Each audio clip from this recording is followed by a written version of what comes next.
Hi there! Welcome to episode 2 of the WaveBack Music Podcast. Today's game is Mega Man X for the Super Nintendo Entertainment System. Enjoy!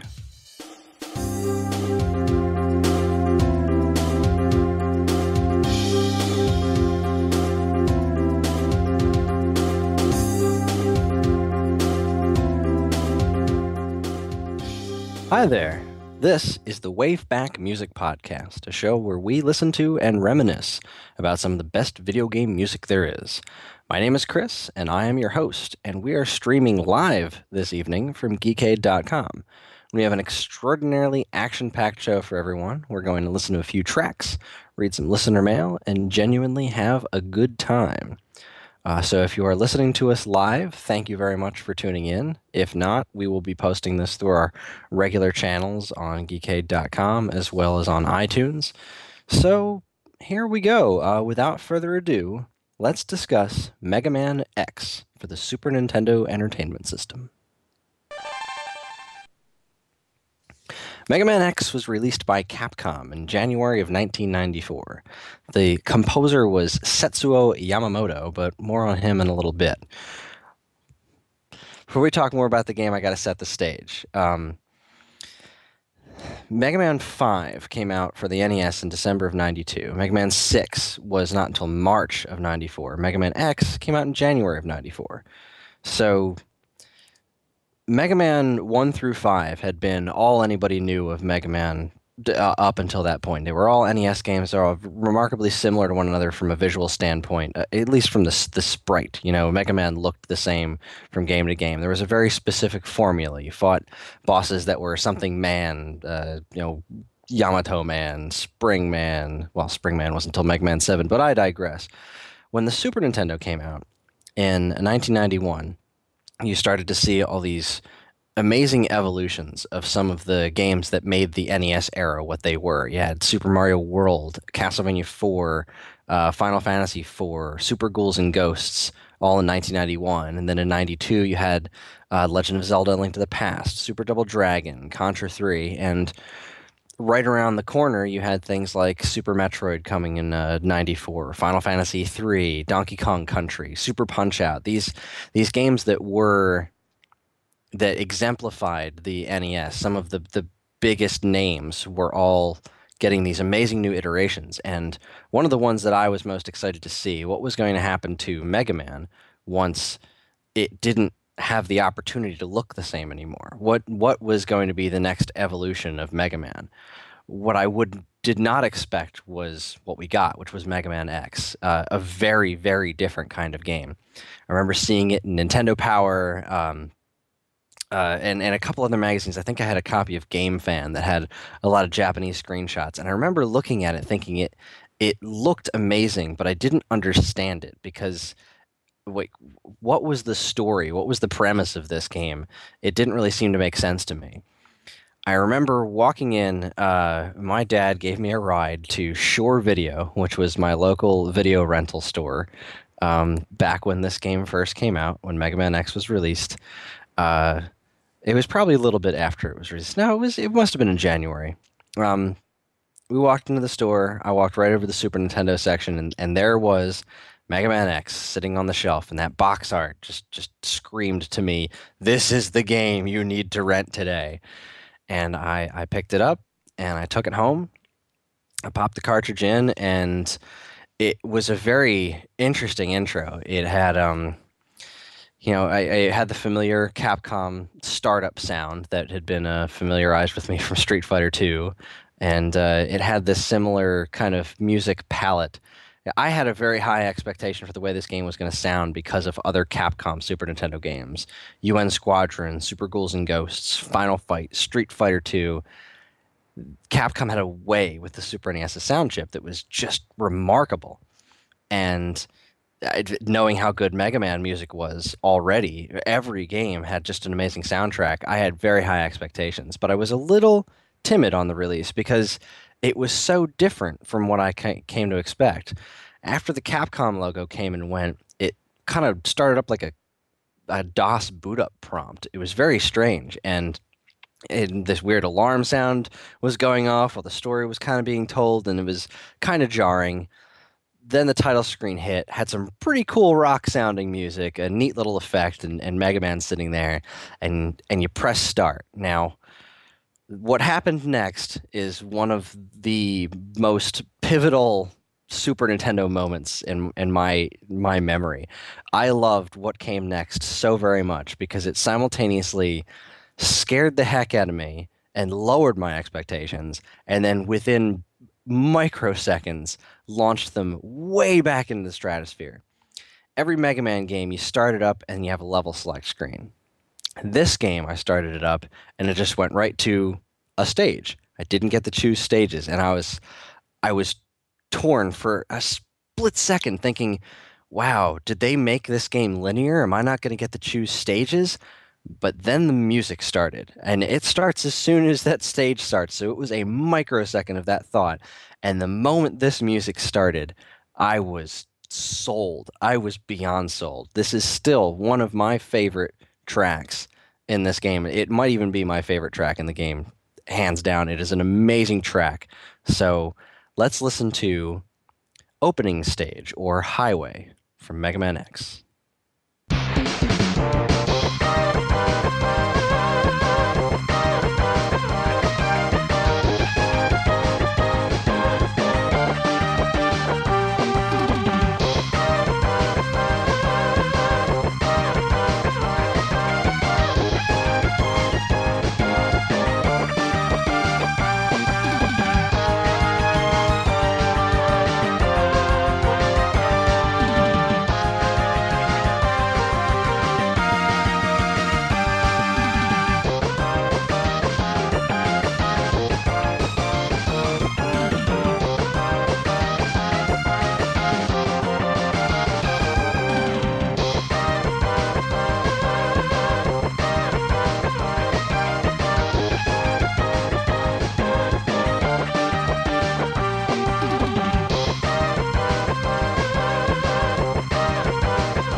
Now, if that isn't a track that just makes you excited to play the rest of a game, I don't know what is. I use that track to run to. I mean, it is one of the most invigorating songs imaginable, and the stage that accompanied it was everything that you would want a stage to be. It introduces the mechanics flawlessly. You're running as X, which at that point I didn't understand, just was Mega Man, and you're running around, and he's got a very similar, like, kind of dead face stance as the original Mega Man sprite, but he looked outstanding. He ran in a very specific manner that was similar to the way the original Mega Man sprite ran, but so much more well animated. He jumped by flailing his arms up into the air, but it was, instead of just a single animation, there was motion to it, and the sound of his little pea shooter gun, and the sounds of the explosions, everything that was happening. You're running on this highway, and all these robots are flying in and destroying the ground underneath you and exploding in ways that nothing had exploded before. Giant helicopter robots show up and they just start shooting machine guns at you and missiles at you, and you have your charge, your X Buster, right from the beginning of the game. You can do a charge shot. It just looks amazing. This game was a sensory overload. When thinking about the last Mega Man game I had played before this, which was Mega Man 5, going from Mega Man 5 to this was astronomical.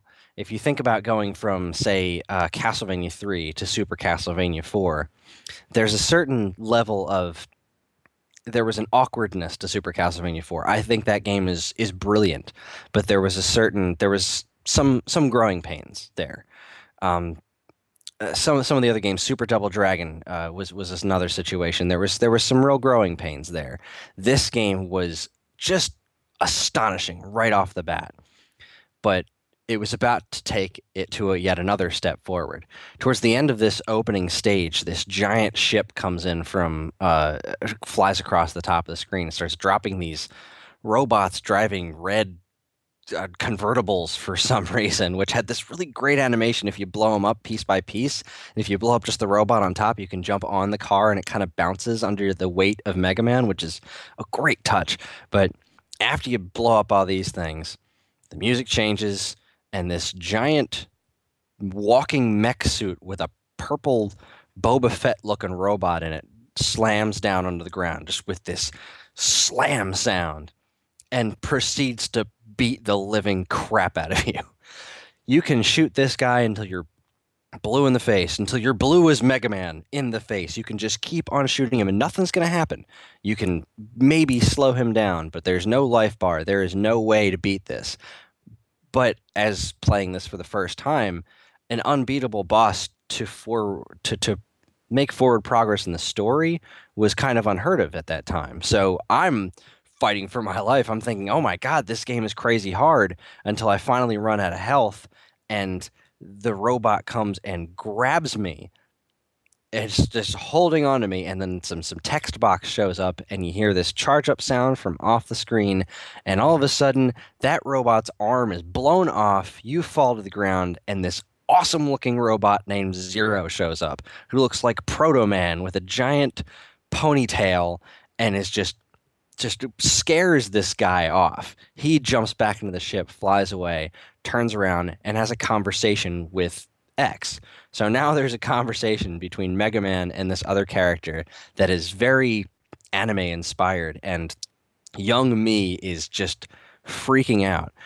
What really captured the feeling of this, so everything up to this point has been high octane energy, but what captured the, I guess, overall more serious tone of this game for the first time for me was this song that played as Zero talks to X. So I present to you Zero Rescue.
Now that is a far more serious sounding song than I would say most of anything that had been in a Mega Man game previously. The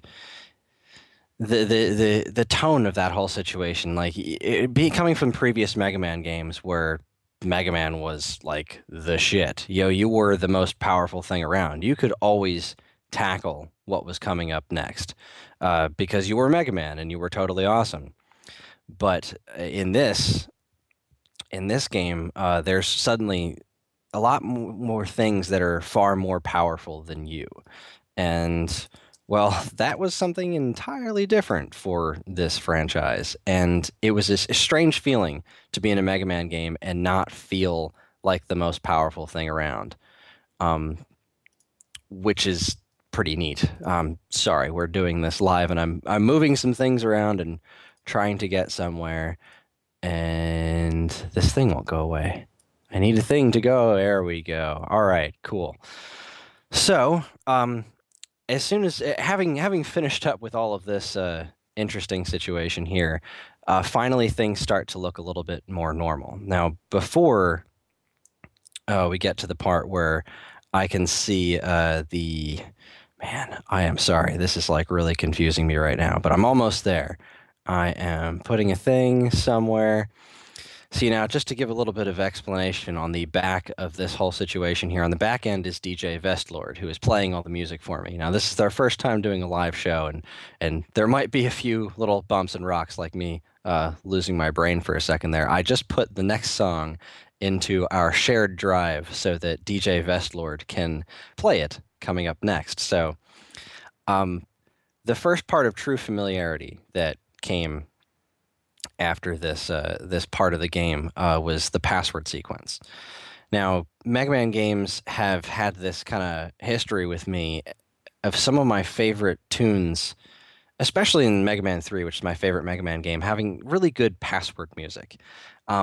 Sometimes unexpectedly cheerful, but usually just a really good tune. And this game, after having all that crazy hard rock music and then all that kind of dour, serious music, uh, the password screen came up, and you see all these little Met creatures, little hard hat dudes from the previous Mega Man games, and a bunch of numbers behind them, and this very cheerful song plays, and it's definitely one of my favorite songs in the game. It's such a good tune, and it really is a stark contrast to the rest of the soundtrack. There's nothing else in this game that even kind of sounds like this, but it's exactly right. It's the right song at the right moment. It just hits you with just a tiny piece of levity before you got back into the serious badass nature of Mega Man X. So, thanks to the miracle of modern technology, we present to you Password.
And that right there is joy personified in 16-bit music.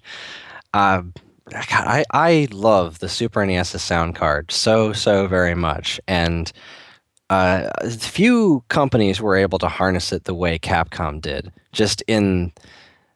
There's something about the music in a lot of Capcom games, and Mega Man X is a great example, specifically the first one, of how they just had a grasp on that sound chip, and all this music sounds perfect. When Mega Man X was ported to PC, it used the Super NES music. They didn't remaster it at all because there was no need to. And in fact, that right there is one of the reasons I kind of despise Maverick Hunter X for PSP, because not only did it do a lot of things visually that I didn't think it needed to do, the game doesn't look as good polygonal as it did sprite based, because this has an anime style, and that artwork in Mega Man X looks so good next to the kind of soulless polygonal art. But the music, they overcomplicated it. They add extra drums. They add all these extra pieces, little techno tunes and stuff to it. It did not need that. This song, the soundtrack of this game, just played on instruments straight as it was, would have been perfect. But instead, they tried to take it too far. Anyway, after the password screen, you get to you get to your character select screen. So finally, things are right where they should be. We've got a password, we have this kick-ass opening stage behind us, but now it's a Mega Man game. The world has opened up, and I can see everything. So before we start going to some of the Robot Masters stages, because this is where the bulk of the music in the game is, but unfortunately we only have time to do a couple of them. But before we get to that point, I said before that this game was composed by Setsuo Yamamoto. Originally, he was the only person composing this game. He joined Capcom in 1992. He cut his teeth on Final Fight 2 for Super NES and Mighty Final Fight for the NES. And this was actually, I think, only his third or fourth game. Towards the end of production, he was joined by a handful of other musicians. Let's see, the four other composers: Yuki Iwai, I'm so terrible pronouncing these names, Toshihiko Horiyama, Yuko Takahira, and Makoto Tomozawa. They all kind of helped him polish it off, but by and large, the music of this game was created by Setsuo Yamamoto. Some of those other people would go on to compose the soundtracks for other Mega Man X games like X2 and X4, but for some reason, the other X games never grabbed me the same way that the first Mega Man X did. And specifically the soundtracks was just, it was so good on Mega Man X. And then all the rest of the games had good soundtracks. But this soundtrack was legendary. From the minute it started, it was just amazing. Other music credits that Setsuo Yamamoto did, he did Aladdin for Super NES, Street Fighter II Special Champion Edition for the Genesis, which is really cool to... there's actually, we got a Twitter question about this that I'll read towards the end of the show, but the difference between the Super NES and Genesis sound cards, and then being able to take that kind of music and then apply it to a different sound card and make it sound good. He did a really good job on Street Fighter II for Genesis, given the limitations of that hardware. He did the music for Street Fighter Alpha in the arcade, both of the Mega Man fighting games in the arcade, which, if you haven't played those, they're weird fighting games, more like just solely centered around Mega Man boss battles, but the music was all remixed tracks from prior Mega Man games, like NES Mega Mans, and they're great. They're brilliant.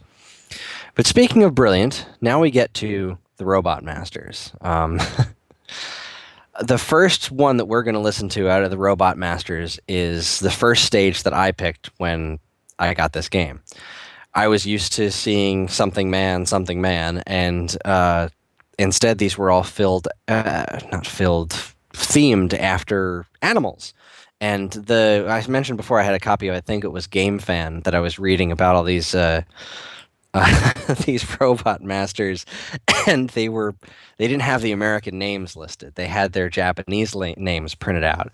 So my favorite of all of those Japanese names was Icy Peguigo, which wound up being Chill Penguin. So that was the first stage that I went to. That, and I have a thing for penguins. Penguins are totally awesome.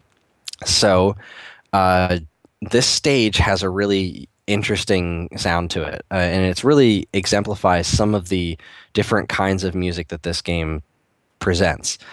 By and large, the soundtrack is this hard rock driving music, but some of the other stages, and I wish I had time to play all of them, like Chill Penguin or Boomer Quanger's stage, have a different feel to them and are less hard rock and a little bit more video gamey.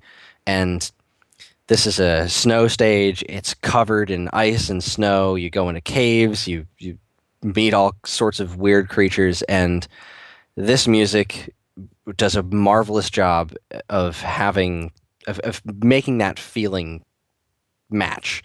It's one of my favorite ice stage themes. So here is Chill Penguin stage.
So playing through that stage, one of the things that you notice while playing through that stage is that some of it is completely inaccessible, which wasn't really something they played with in the original Mega Man games until Mega Man 6, which in the United States didn't come out until after Mega Man X. But I remember playing through that stage, and there being stuff up on a cliff higher that I just couldn't get to, no matter how hard I tried, just just couldn't get to it. So what I later found out in the second stage that I played, leading into the third stage that I played, was that, excuse me a moment. Sorry, that's one of the things about doing a live show is when you have to clear your throat. You don't want to do it on a live show because it sounds terrible. So I muted myself and cleared my throat, and now you all know that. Um, the thing that this game did that I thought was extraordinarily impressive was that the stages interacted with each other after you beat them. Um, and you could go back into the stages and accomplish different things with the different powers that you had. So, like, there were these domes or something up on that shelf that was really difficult to get to. Not shelf, like piece of the stage that I couldn't figure out how to get to. And no matter what you did, you couldn't blow them up, but you can with a weapon later in the game. Now, back to my original point, the next stage that we're going to listen to is the Storm Eagle stage, which is an extremely cool song. This is a little bit more indicative of what you think of when you think of the Mega Man X soundtrack. Storm Eagle is an amazing character design. This is an extraordinarily cool stage, kind of taking place on a giant airport thing or something leading up to a final battle with Storm Eagle on a jet that's flying through the sky. So before we go any further, let's listen to the song. Here is Storm Eagle.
Another crazy energetic track, just really just gets you pumped to beat that stage.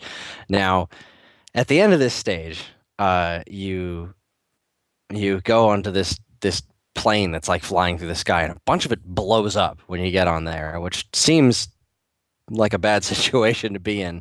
And the clouds are just constantly moving really fast in the background while you're fighting Storm Eagle until you beat him. And after you beat him, there's this whole after you beat a boss in a Mega Man game, some music like Mega Man stands still, a bunch of music plays, and then you like raise your hands and fly into the sky with your little teleport thing. But what was I noticed after beating Storm Eagle the first time was that the clouds started moving like you were falling. And after you beat Storm Eagle, that ship is just falling and falling and falling and falling until you teleport off of it.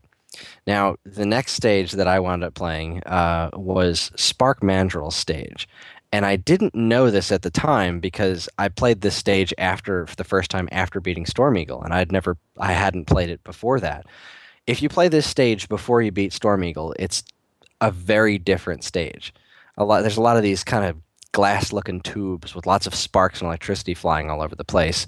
By and large, the stage stays the same, but like I mentioned before, defeating certain stages has an effect on other stages. So if you beat Storm Eagle's stage, that ship that is falling lands on Spark Mandrill's stage and does damage. So when I got to this stage and saw pieces of the ship that I was just on and a bunch of broken glass. I thought that was really cool, but I didn't even know that the stage was different. I just thought it was maybe some sort of coincidence, but the stages actually change. You beat Chill Penguin stage, and I think Sting Chameleon stage has some snow and ice in it. Storm Eagles, no, that's Flame Mammoth stage. That's right. You beat Chill Penguin, and then you go to Flame Mammoth stage, and all the lava and stuff is frozen. God, this game is so good. Anyway, there's not a whole heck of a lot to say more about Spark Mandrill stage than to just listen to the music. This is pure, unadulterated awesomeness, filtered in its most brilliant format. So here is the glory that is Spark Mandrill stage.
So yeah, what do you need? What can you even say about something like that? That's energy. It's just about flawless, which I've said it a bunch of times. The music in this game kind of tends to be. It's really just a remarkable soundtrack. So we're coming up towards the end here. I've got one more track to play. There's some great music that's not being played on this episode. So really, if you have the opportunity, find this music, listen to all of it, or just play the game if you haven't, or play the game again if you have, because it's just so good. There's a handful of stages that are Sigma is the boss character, is basically the Dr. Wily analog for the Mega Man X franchise, and there's some great music on his stages too. A lot more somber and a lot less like really hard rock driven than a handful of other tracks, the most of the other tracks in this game. And then you get to the ending. There's the first part of the ending is X standing on a cliff watching this entire floating continent explode, and this really weird kind of depressing soliloquy about just him thinking about, right, how long is he going to have to fight, and how long are all these bad things going to happen to him, because Zero shows up and he dies trying to save him from Vile, which then you kill Vile, and then you have to fight Sigma, who used to be a good guy, and he kills him, and he kills all these other robot masters. Because the whole point of this game was that there was some sort of fault in programming, and robots go maverick, and he has to fight these essentially glitched out, not necessarily evil, but just glitched robots that he has to destroy. And it takes itself pretty seriously, but as a teenager, which this game was very clearly aimed towards, it kind of hits you a little bit, especially for video game storytelling at the time, and especially for Mega Man video game storytelling at the time. The song that plays over the first part of the ending is this really kind of slower, sadder tune.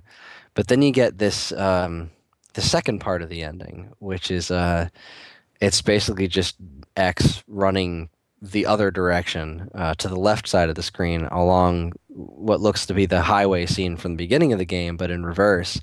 And there's this really great, um, just kind of rock ballad that plays. I don't even really know exactly how to describe it. It's just this wonderful, wonderful piece of music that's it's kind of bittersweet, but it's got just the right enough pieces of major notes in it that you feel good about it, but it shows all the robots that had been destroyed, and like it's sad but kind of hopeful at the same time. It's the exact opposite of, say, the ending of Mega Man 2, which is just out of left field somber, where Mega Man is walking through a field through all the seasons with this very depressing music playing in the background. This one kind of gives you a little bit of hope. So here is ending 2.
One of the coolest ending songs just ever.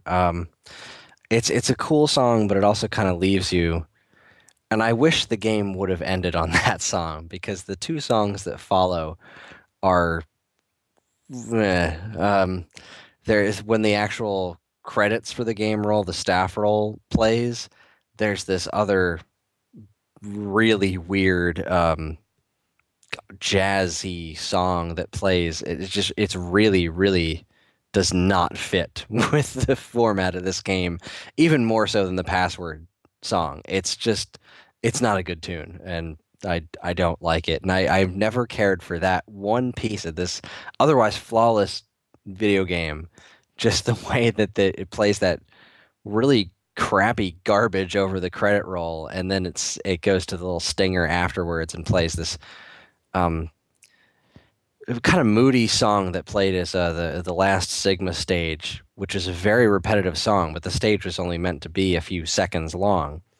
But it just plays over the fact that, oh, Sigma's still alive. There's going to be a Mega Man X2, but it just goes over and over again, and it's a weird note to end on because it could have ended on an extremely high note, and instead it ended on this kind of uneasy note. It was, But anyway, that's a small complaint for an otherwise stellar soundtrack. So that's pretty much the show. But before we go, I wanted to address some of the things that some of our listeners had commented to us. So first, from Twitter, Mike asks, "How do you think Mega Man X would have sounded if it was released on the Sega Genesis?"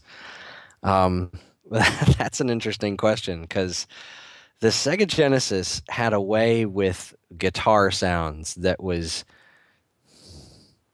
kind of sounded a lot like farts. um, There's just no better way to say that. If you listen to the Comics Zone soundtrack and you listen to that electric guitar, the distorted guitar sound that the Sega Genesis was kind of known for, I don't imagine that this soundtrack would have translated very well. But of course, it depends on who would have done it. So I think that this soundtrack would have probably, if handled correctly, could have sounded really cool, but never in a million years would it have sounded as cool as it does on the Super Nintendo. So that is my answer to that. Let's see. On Facebook, Mauricio says, I remember for months I thought the Mega Man Hadouken cheat was BS and some joke EGM ran. Months later, my friend shows me the right way to do it, and I looked like an ass. Loved Storm Eagle's stage, and I wish Vile got more screen time. Jim writes Hadouken, um, and Marco writes Armored Armadillo's stage song, Nuff Said. All those work together because the Hadouken was a really, really cool secret that was stuffed into this game that was just really, really cool. Um, you can get the basically what you have to do. The reason I read Marco's statement about Armored Armadillo stage is that in order to get the Hadouken, you have to get all of the items in the game, all the energy tanks, all the reserve tanks, beat all the bosses. You have to get everything, and then you have to play Armored Armadillo stage 5 times and get this one specific power up at the very end of the stage each time. And the reason I didn't play Armored Armadillo's stage song on this podcast is because I've heard that song enough. Because every time I play through this game, I gotta go for the Hadouken, and that means playing that stage 5 times in a row. So that was some extraordinarily cool stuff. He makes this cute little Hadouken noise when he throws it, which is just it's just great. Um, Let's see. Chris from Facebook said, still play this game. So good. I couldn't possibly agree more. Sorry to go back to Mauricio. Storm Eagle stage is phenomenal. And I agree. Vile should have got more screen time. He's such a cool looking character. And what the heck? Let's see. Barry writes, used to play this game to 100% completion and then do it all over again. It was that good. So many standout moments like Zero's first rescue and then his sacrifice. Had so many great enemy designs too. Storm Eagle was and still is one of my favorite of the X Mavericks. Um, couldn't agree more, man. Storm Eagle was phenomenal, and I agree. He's one of the best character designs that they've ever put in there. His flight patterns are awesome. Everything about Storm Eagle's stage and that character is freaking cool. Actually, I have a second one from Mauricio. Is there any remixed version of the stage songs you really enjoyed from YouTube or OC Remix? Honestly, there's a handful of great Mega Man music I've enjoyed as far as remixes, but I can't think of any Mega Man X remixes that I like. I guess I haven't really looked into it, which is interesting. Let's see. DJ Vestlord has an answer to this one. Towering Revolution.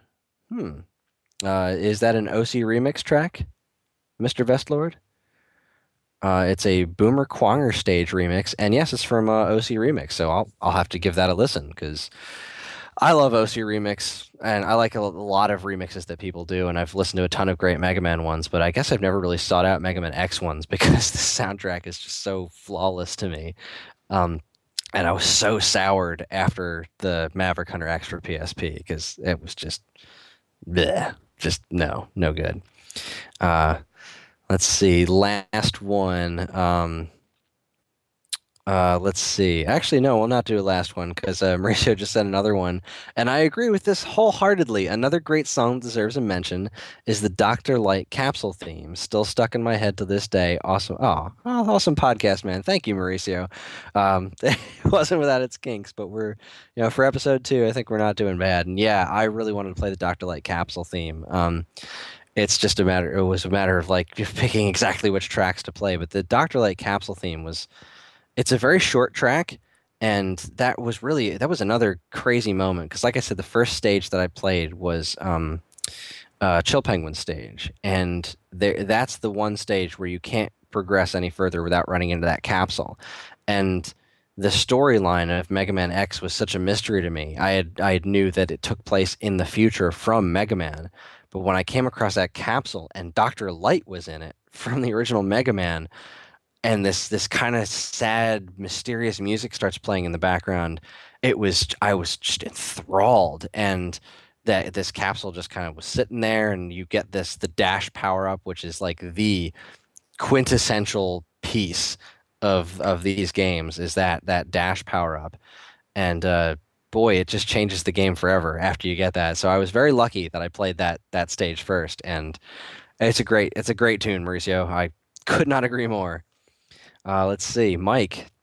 Again, who would win in a fight, Vile or Boba Fett? Um, I'm gonna have to go with go with Vile. Um, because I don't know much expanded universe stuff, so my only real acquaintance with Boba Fett is him in the movies getting knocked into the Sarlacc pit and just kind of looking imposing a lot. Whereas in the beginning of Mega Man X, Vile pummels the ever-loving garbage out of you, and also Vile survived Zero's suicide attack to try to take him out to save you, save X in the game. So yeah, I got to give this one to Vile. Absolutely, hands down, no questions asked. Let's see. I believe that Matt Much would like to ask a question, but he hasn't found a place to do so. So I feel bad ending the show without hearing his questions, but I do not see anything from him, so I'm sorry, Matt. I'm glad you're listening to the show. I'm sorry I don't have any way of answering your questions because I don't know what they are. But that's going to pretty much wrap it up for the show. Thanks, everybody, for listening. If you enjoyed what you heard, subscribe on iTunes and listen to future episodes. I'm going to be doing them, maybe a couple of times a month. I don't have an exact schedule nailed down, but any feedback would be more than welcome. Where this is a new thing for us. We're doing little live podcasts, but I had a lot of fun. This is one of my favorite soundtracks ever. Um, the next episode is going to be a game I recently played for the first time, Wonder Boy 3 for the Sega Master System. So if you have any thoughts or comments on that wonderful game or its TurboGrafx 16 counterpart, I believe called Dragon's Curse, I'm going to be doing specifically the Master System version. But yeah, if you've got any questions or anything you'd like to say, send them over to geekade.com. There's a contact us link there, and I would love to hear from any and all of you. Thanks everybody for listening. Thanks for writing in, so I had things to read on the show. And that's going to be it. Have yourselves a wonderful night.